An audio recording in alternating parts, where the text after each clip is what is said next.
Friends, इस chapter के अंदर नेपोलियन हिल ने बताया है एक बहुत बड़ा रीज़न जिसकी वजह से ज़्यादातर लोग अपनी लाइफ में गरीब बने रहते हैं। ये एक बहुत बड़ा रीज़न है, तो इसे गौर से सुनना। दरअसल उन्होंने 25,000 लोगों का एक सर्वे किया, ऐसे लोगों का जिन्होंने अपनी लाइफ में कुछ भी अचीव नहीं किया था।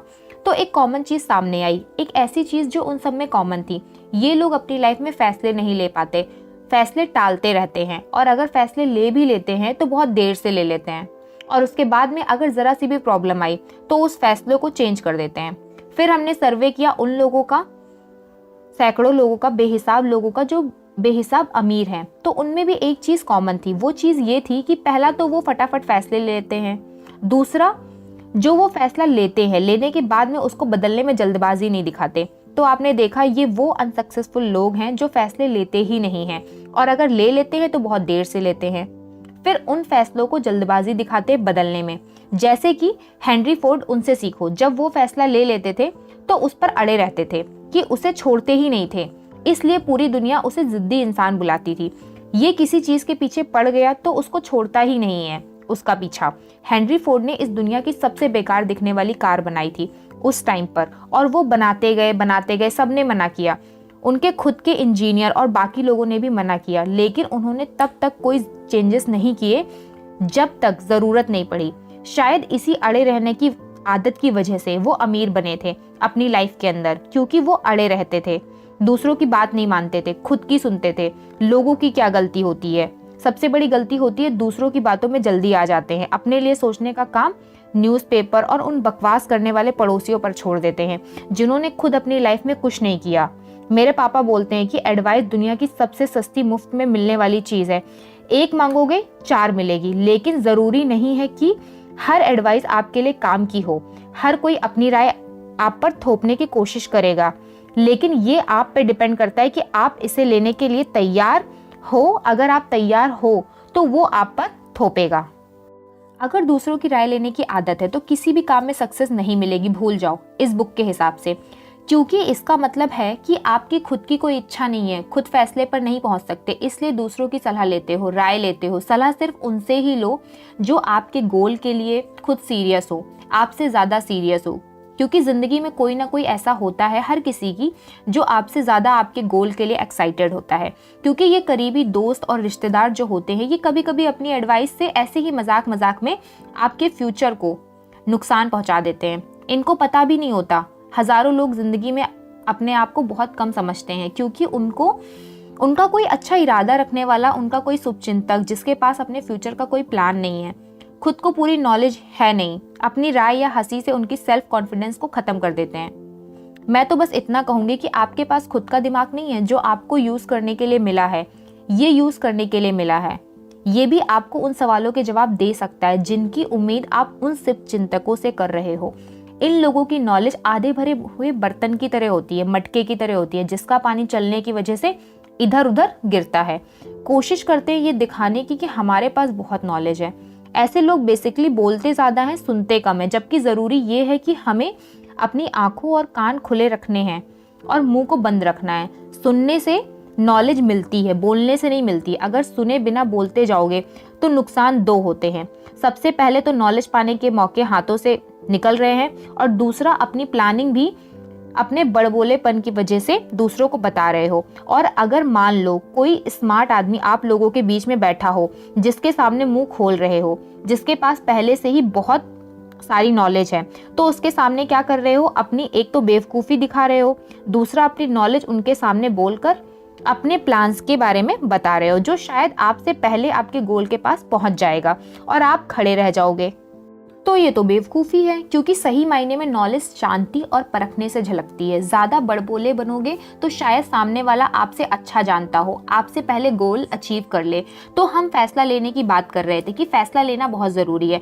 आप हिस्ट्री में ही देख लो, अब्राहम लिंकन ने ब्लैक लोगों को स्लैब बना के रखने को ख़त्म करने का फैसला किया। उनको पता था इसके बाद में मेरे ही वाइट दोस्त और वाइट पॉलिटिकल सपोर्टर्स मेरे दुश्मन बन जाएंगे। सुकरात ने जहर पिया, क्योंकि वो जानते थे कि इससे वो समय का रुख मोड़ देंगे और आने वाली जनरेशन को सोचने की आज़ादी मिलेगी। 1776 में अमेरिका में 56 लोगों ने ये फैसला किया कि वो एक पेपर पर साइन करेंगे, जिससे या तो आने वाली अमेरिकन जनरेशन फ्री हो जाएगी या फिर 56 लोगों को फांसी के तख्ते पर लटका दिया जाएगा। बड़े हिम्मत का फैसला था, ये फैसला लेना ज़रूरी भी था। इन्होंने अपने लिए तो लिया, अपनी आने वाली जनरेशन्स के लिए भी फैसला लिया। तो जल्दी फैसला लेना बहुत ज़रूरी है। जो लोग जल्दी फैसला लेते हैं वो जानते हैं कि वो क्या चाहते हैं और फैसला लेने के बाद में वो चीज़ उनको मिल भी जाएगी और आने वाली जनरेशन भी सुख पाएगी। कभी भी देखना, कोई भी लीडर जल्दी फैसला लेता है तभी वो लीडर है। आदमी की बातों और शब्दों से ही पता चल जाता है कि वो जाना कहाँ चाहता है, चाहता क्या है वो अपनी लाइफ में। एक चीज़ आपने देखी होगी, बड़े काम की चीज़ मैं आपको बताने जा रही हूँ। आपने एक चीज़ नोटिस की होगी कि स्कूल्स में तो बच्चों के सपने बहुत बड़े बड़े होते हैं कि ये बनूंगा वो बनूंगा, लेकिन टाइम के साथ सपने छोटे होते जाते हैं। क्यों? जब वो कॉलेज में जाता है तो अलग अलग टाइप के दिमाग के लोगों मिलते हैं जो उसको सलाह देना शुरू करते हैं। और बेसिकली क्या होता है, जब तक वो कॉलेज पास करता है तब तक निकलते निकलते उसके वो सपने बहुत छोटे हो जाते हैं, इतने छोटे कि वो बस कॉलेज से निकलते निकलते सिर्फ एक नौकरी की तलाश करता है कि चाहे कैसी भी नौकरी मिल जाए, बस मिल जाए। 98% लोग नौकरी सिर्फ सैलरी के लिए कर रहे हैं क्योंकि उन्होंने कुछ यूनिक बनने का जो फैसला लिया था उसके लिए हिम्मत चाहिए होती है।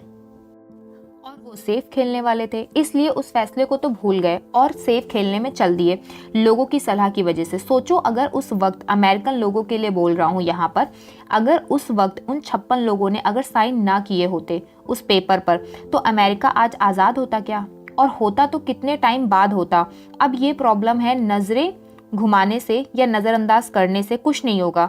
सोचना ज़रूरी है। अगर इच्छा रख सकते हो तो फैसला करने की हिम्मत भी रखो। अब डिस्कस करते हैं चैप्टर 8 को। इस चैप्टर 8 में बताया गया है लगन के बारे में।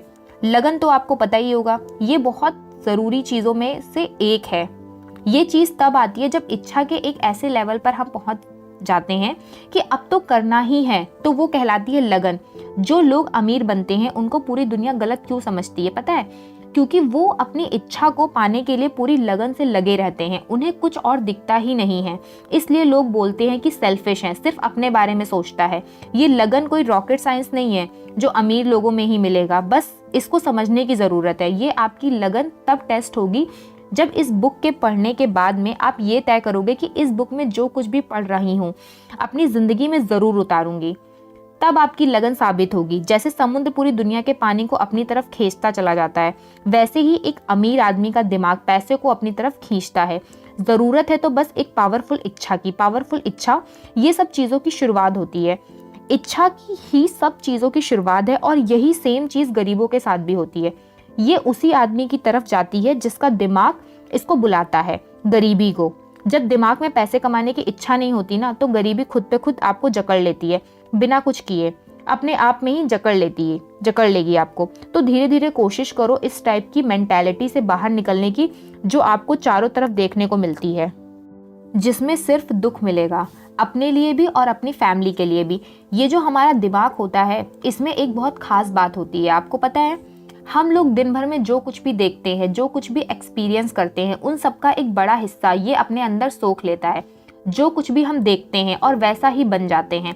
जैसे आप इसको खुराक दोगे, तभी तो कहा जाता है जैसी बुक्स आप पढ़ते हो, जैसी मूवीज आप देखते हो, जिस म्यूजिक को आप सुनते हो, जैसे लोगों के साथ आप टाइम स्पेंड करते हो और जिन कन्वर्सेशन में आप इंगेज होते हो, तो बड़े ध्यान से सोचना आप अपने दिमाग को क्या खुराक दे रहे हो।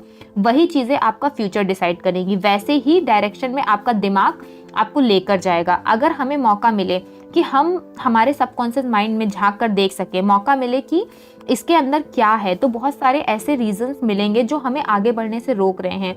जब इंसान का दिमाग सोच लेता है कि किसी चीज़ को टालना ही है, तो बस इसको एक रीज़न की ज़रूरत पड़ती है, बहाने की, तो कहीं भी मिल जाएगा। ये अपने आप ही ढूंढ लेगा। एक बहुत बड़ा डर मैं आपको बताती हूँ कि लोग क्रिटिसाइज करेंगे, ये बहुत बड़ा डर है। ज़्यादातर लोग अपने दोस्तों और रिश्तेदारों को ये परमिशन दे देते हैं कि तुम मेरी लाइफ के साथ जो करना चाहो कर लो, क्योंकि मैं अपनी ज़िंदगी को अपने हिसाब से जीना नहीं चाहता। मुझे डर है कि तुम लोग क्या बोलोगे। ऐसा सोच लेता है इंसान, जैसे बहुत सारे लोग क्या कहेंगे ये सोचकर एक आदमी गलत तरीके से शादी कर लेता है। शादी उसकी गलती हुई जिसे उसे ज़िंदगी भर झेलना है। फिर उसके बाद लोग क्या कहेंगे, लोग क्रिटिसाइज करेंगे, इस डर से वो डिवोर्स भी नहीं दे पाता, क्योंकि अगेन लोग क्या कहेंगे। अंदर से वो भी जानता है कि आने वाली जिंदगी बर्बाद होने वाली है, लेकिन इस बात को एक्सेप्ट करने की हिम्मत नहीं होती। और यहाँ पर इस बुक में कहा गया है कि सबसे ज्यादा बूढ़े लोग, जो सीनियर लोग होते हैं, वो लोग चाहते हैं कि ये पूरी दुनिया उन्हीं के हिसाब से चले। ये मानने को तैयार ही नहीं होते कि वो जमाना दूसरा था, उनका वाला जमाना नहीं है, जमाना बदल गया है। जब अंदर से कहीं ना कहीं से ये आवाज आती है कि लोग क्रिटिसाइज करेंगे, तो आंखों के सामने एक इमेज आ जाती है कि पूरी दुनिया मुझ पर ही हंस रही है, उनको कोई और काम तो है नहीं, और वहीं हम हार मान लेते हैं, अपनी इच्छा का गला घोट लेते हैं। इस बुक को खत्म करने के बाद अपनी लाइफ में 100 लोगों से मिलकर उनसे एक सिंपल सा सवाल पूछना, यहाँ पर आपको मैं बोल रही हूँ सवाल पूछने के लिए, एक सिंपल सा सवाल पूछना कि तुम अपनी जिंदगी में चाहते क्या हो और उसे पाओगे कैसे। ये उन लोगों से पूछना जो आपको सलाह देते हैं। मैं श्योर हूँ कि 98% लोग ये क्लियर जवाब नहीं दे पाएंगे। कुछ तो बोलेंगे सेफ्टी, कुछ बोलेंगे पैसा, कुछ बोलेंगे सुख, लेकिन ये क्लियर एक्सप्लेनेशन नहीं देंगे कि इन चीज़ों को वो पाएंगे कैसे, कोई नहीं बता पाएगा। एक इशारा भी नहीं देंगे कि कैसे हम लोग पाएंगे, क्योंकि उनका कोई प्लान ही नहीं है। हेनरी फोर्ड और थॉमस एडिसन से सीखना ज़रूरी है। कई सालों तक मैंने इनके करियर पर निगाह रखी थी। इनमें बस एक चीज़ कॉमन थी, लगन। वो बहुत ज़्यादा थी इनमें। अगर अभी भी यकीन नहीं होता तो मोहम्मद की लाइफ पढ़ लो। उनके पास फॉर्मल एजुकेशन भी नहीं थी, कोई चमत्कार भी उन्होंने नहीं किया था, 40 साल तक कुछ बड़ा भी नहीं किया था। लेकिन जब उन्होंने लोगों को कहा कि वो गॉड के मैसेंजर हैं, तो लोगों ने बहुत मजाक बनाया। वहाँ जहाँ वो पैदा हुए थे, मक्का, वहाँ से इनको निकाल दिया गया।